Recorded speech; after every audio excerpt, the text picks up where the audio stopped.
He's played on Drumline, North Carolina film Sleepy Hollow, and The Office, including so much more. We're going to start with the throwback stuff first. So thank you so much for calling in today, Orlando Jones. I am so excited to have you. You're an idol. Wow. First of all, thank you for saying those kind things, and I will get your check over to you immediately. Thank you. Let me spell my name right for you. Just kidding.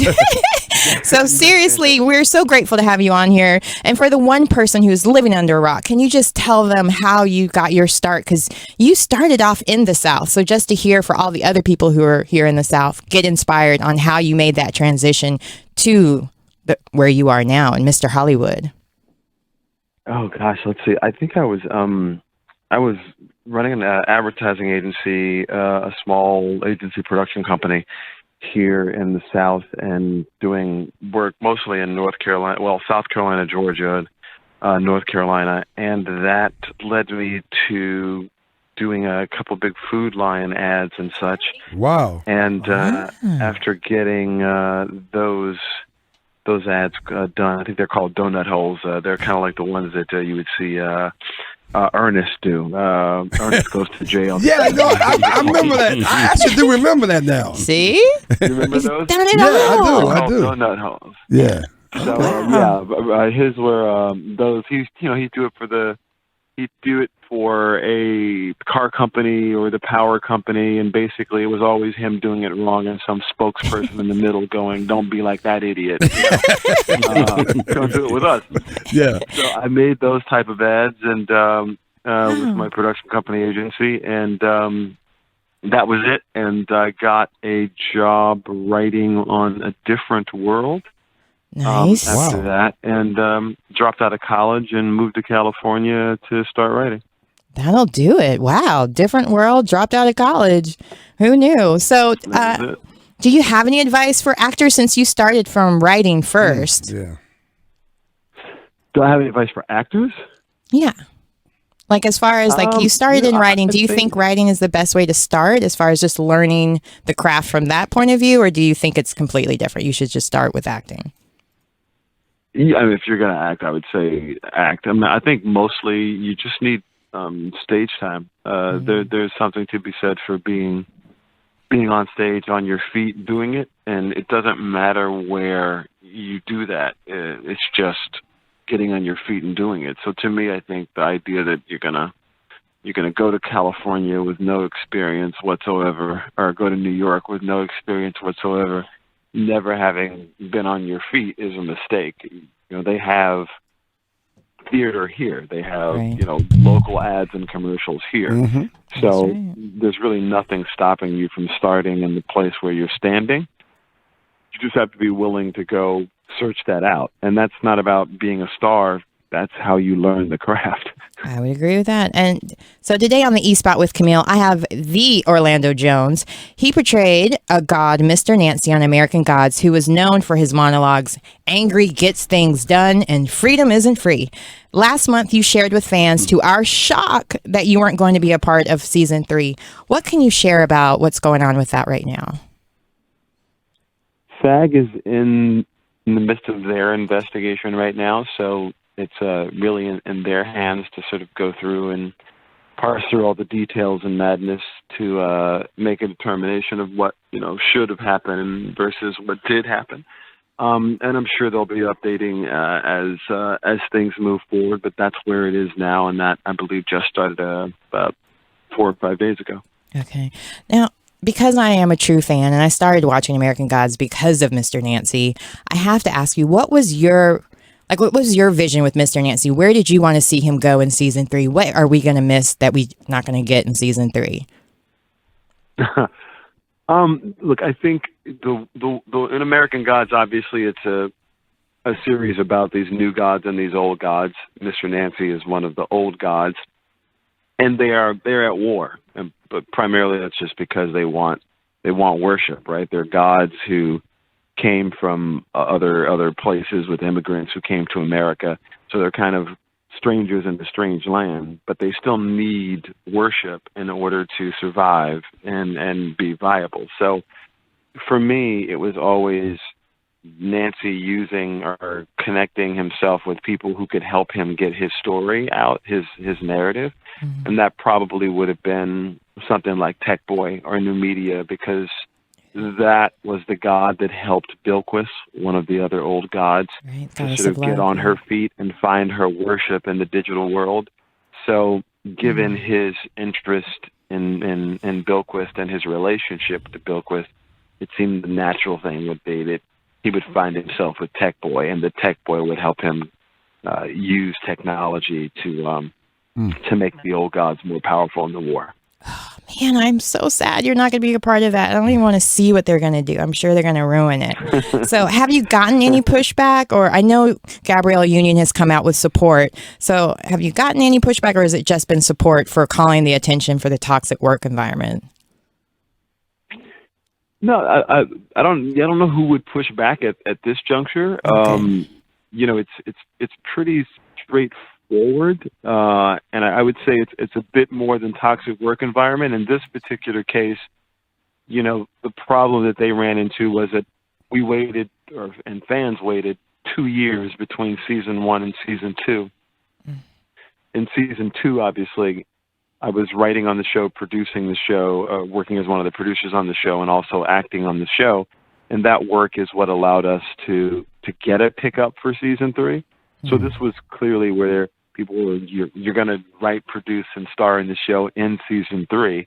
And that's what I had been told since the show was picked up in, April. So April, May, June, July, August, September, that was the belief system. And then at the last minute, they were like, well, no, we're not going to pick up your option. I'm like, okay, so you're firing me. Got that part. But the funniest part was, at least to me, was to put out the video that we put out in December, where I just sort of resaid what the showrunner was saying. But I thought the showrunner's response was the funniest thing ever. He said, I'm not from Connecticut. So basically, like, everything else you said about me is true, but I'm not from Connecticut. That's the part you got wrong. That's the part you got wrong. You didn't get wrong that I write from a black male perspective. You didn't get wrong that I think angry gets stuff done is the wrong message for Black America. But I am not from Connecticut. That made me really laugh out loud. And I think the secondary part of that is that, any actor on any show is always in bed with the studio, and they have your television rights. So it's just strange for them to tell me something in September that in theory they could have told me in April and let me go work elsewhere. So it's sort of a double thing there. You're dealing with not only a toxic work environment because they weren't able to write any of the characters of colors or disenfranchised characters. So New Media, who's played by Kyun Kim, Korean actress, wasn't written. Bilquis, played by Yachidi Badaki, black female, not written. Mr. Nancy, played by myself, not written. Wow. Shadow Moon, lead of the show, barely written in a very strange way. So when you looked at the disenfranchised characters, Salim and the Jinn, played by Musa and Omid, two Muslim gay characters, not written. So you found yourself in this very bizarre thing where the LGBT characters aren't written, the female characters aren't written, even Laura Moon, played by the zombie, right? Emily, not written. So it was bizarre in that the white female characters, the black female characters, the Asian female characters, the black male characters, the I'm noticing a pattern. Characters. So that was really the work that I found myself having to get involved in and get done, and frankly work with those actors to try and make sure that what we were doing was a continuation of what audiences had seen in season 1. Wow. That was the work that Fremantle had essentially not done in a 2-year hiatus. Wow. So that's, for me, it was like, I'll do this work that you're asking me to do because I have to do it for myself as well. But it doesn't make any sense to me that, you're asking me to do it for free. Right. Because I'm a Writers Guild member. So I don't know, you guys are asking me to be on a Writers Guild show. and go against my writers guild, they'll kick me out of the guild. Like, what are you, crazy? And Yeah, you you'll be a paid a scab. bunch of people to do this. They're just at home. Yeah. It was very bizarre. So I find that in this scenario, it's all these elements. Or you got a toxic work environment. You got people who are asking you to go against your guild. You got people who don't want to pay you for the work that you're doing, and then you have people who are accusing you of doing things that are racially motivated when they wrote, created, and approved a character. Right. It's not like the books weren't written. I'm like, right, exactly. I'm like, I didn't do any of this. You guys did all this. You hired me. I came into it. So I think all of those things, that's a lot to ask any person at any job to deal with. But for me, it's just equitable treatment. It doesn't matter. You can't treat somebody bad because they're heavy set. You can't treat somebody bad because they got sweaty palms, because they're female, because they're black. It doesn't matter what the reason is. Right. It just matters that if you're the biggest entertainment company in the world, like Fremantle, the least you should be able to do is treat me equitably, treat Gabrielle Union equitably. That's just normal business when you're a company that big. And that's really what they failed to do. That's right. Well, how can we support you moving forward? Do you want us to boycott, write letters to Fremantle or Stars? Or are you already like, I'm on to the next project? I've known about this for a while. To be honest with you, it's very much, to me, it is on to the next thing to a certain degree. But I think consumers have a right to know how they're going to spend their money and where they should spend their money. And in this particular case, as I said in the video, they let me go September 10th. And my work from season 2, Mr. Nancy and the Funeral Home, that went viral in October and November. And I was just waiting for somebody to say, well, he's not going to be on the show. Right. But by the time we got to December, and it was still going viral on Facebook and Instagram and Twitter, Jeez. and people were sending me all these messages, saying, I love Mr. Nancy, I've got to catch up on the show, or I didn't know about Mr. Nancy, and now I want to go see the show. But my name was still on the poster. They were still adding stars and adding Fremantle, saying we're binging the show. I just bought a subscription. So my thing was, when are you guys going to tell these people that I'm not going to be there, rather than selling subscriptions off of my name?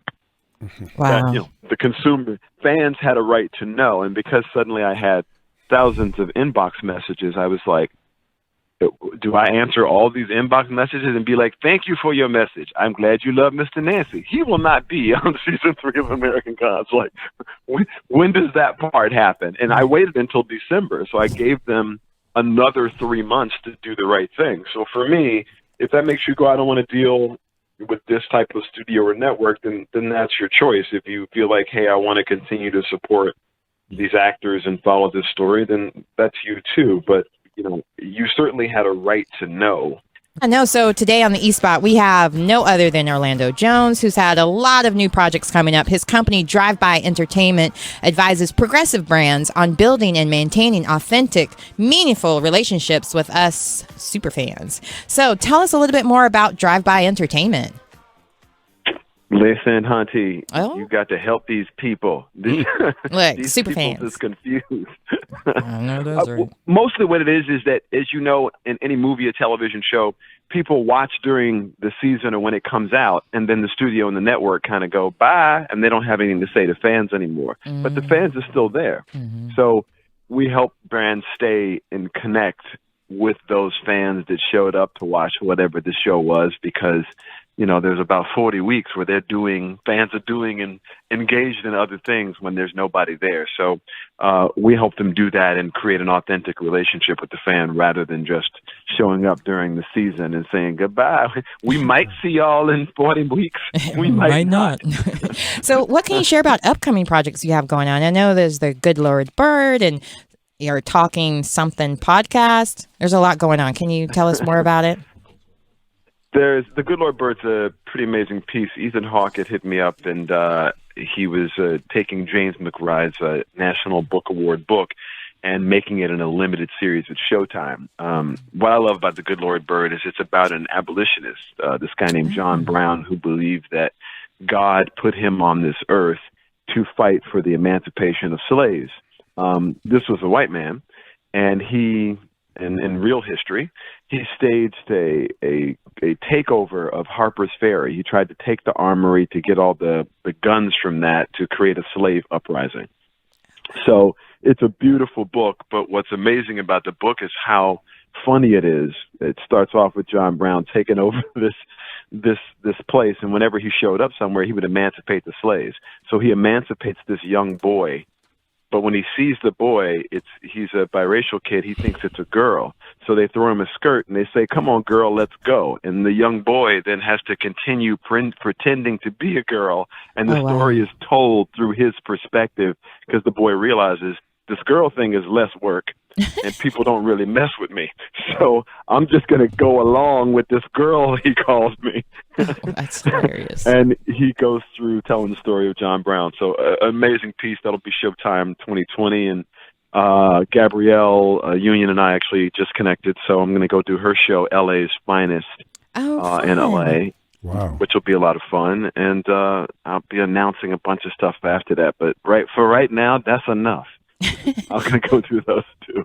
No, I hear that. Well, we appreciate you so much coming in today. Yes, and can absolutely. you please tell everyone, in case they don't know, I don't know why they wouldn't, how they can follow you, how they can keep up with you, how they can find out about your podcast and everything else that you got going on or coming up. At the Orlando Jones is my handle. That's my tag and whatnot. And they can come check me out on any social media at the Orlando Jones, or obviously you can come check me out with Camille and whatnot. I mean, y'all were just playing some 80s music. I was dancing around here in a leopard print robe. I thought it was about to go down. I know that's right. You can come in and roll with us anytime you want to. Anytime. I mean, it's not that far of a drive from where you are. Get up in that conversation. That's what we need to be. Come on. You are welcome anytime. We'll even put you up. We 2 hours away from you, so you come on holler at us. That's what we got to do, man. Oh, that's true. I would definitely come through. That would be hot, especially since y'all finna have a fight over Duke, North Carolina basketball. I can't wait to see that. Right. Trust me, man. It's Look, going down. What side are you on first? Yeah, that's good. You might have to revoke your invitation. Am I on? Yeah. Okay, first of all, let's just be clear. I live in North Carolina. Mm-hmm. Okay. I have never been a Duke fan. My man for the grand. Boo. You know what? That's what I'm talking about. Boo. I really don't think it makes a damn bit of difference. I mean, seriously, I don't know how much we can put. Basketball coach, I literally grew up in this madness. Oh, right. Your dad was with the Phillies. Too, right? Phillies, but, he coached at South Carolina State, coached at Florida State, and what have you. So, I grew up with Dean Smith and the whole thing. Here we go. Now they're interested. Actually, you my man, 50 grand, even better now, Carolina. But I do have a question for you real quickly, though. The Drumline movie, I mean, obviously, all of us associated with HBCUs. Yeah. Right. And bands are a huge part of that whole process. How was that experience for you when you guys did that movie, which was great? Oh, that was crazy fun. Dallas Austin is really the story is about Dallas Austin's life. But wow. He was part of your show. Dallas Austin was that kid. What literally happened was when Dallas was in high school, he couldn't read music. He still can't read music, but he was an insane drummer. And all of his brothers had already gone through the high school, so he knew all the cadences to everything when he was a freshman. And Dallas went through that experience in college. For the movie, we moved it from high school to college. And, my dad coached at Florida State. I grew up running around with Dr. White at Florida A&M, running around in the band field. So, I grew up in the black HBCU tradition. Yes. I'm a black dude from the South. That's just what it is, right? Yeah, exactly. Pretty much. Right. So for me, it was about bringing that part of our culture to everybody, because show style marching bands is definitely like core style marching bands. But that was what was exciting to me about it. It was mad fun to do. We were in Atlanta and we were at Battle of the Bands and all that. But the funniest part was trying to get Zoe Saldana to understand what it was, because she's a Latina. That's right. Wait, but she played Nina Simone. She's black. She paid that later. So he said, you can call her about that later. I'm telling you, Look, I'm still bitter. Nina Simone's from North Carolina. Right? Oh, that's so funny. Wow, that's She said, hilarious. wait a minute, what's going on right now? What's But Truth comes you out. already in my book. You're a Carolina guy. You okay with me? Oh my I God. guess you can still come. Oh yeah, I'm a Carolina boy from way back for sure. Oh, Born in my God. Alabama, grew up in the Carolinas, man, Alabama. all day long. So drumline was a lot of fun, but it was just funny because if you didn't know show style marching band, it was just like somebody asking you questions all the time because people would turn to you and say, Yeah. "Nah, do they do that in show style? Is that okay? Are we doing it? Is that the right thing to do?" And I Wow. was like, why don't y'all just go to homecoming? Exactly. Go to homecoming. Go to a classic. Go to a classic. All are somewhere. welcome. He said, All are welcome. He said, we're not filming today. We're having a road trip. Hold on. We in Atlanta. Let's roll down the Freaknik and see what. That's exactly right. Let's go do some research. Oh my goodness! All right, man. It's Freaknik, been our memories. pleasure having you on. You know what? We're gonna call you back. We're gonna talk about some other stuff with you. Because, matter of fact, anytime you want to come up and hang out on the show with us, You are more than welcome. Camille, all of us, anytime you're ready, we're ready to do it, my friend. Okay, hold on. Sold. He said, you have to talk to me into it. I'm good. Well, thank you so much again for coming in. This is the E-Spot with Camille. You can check me out on The Real Camille Kauer on Instagram, Facebook, and CK on Air 1 on Twitter because we were with the Sports Shop, but we're never number 2. That's exactly right. Say it again.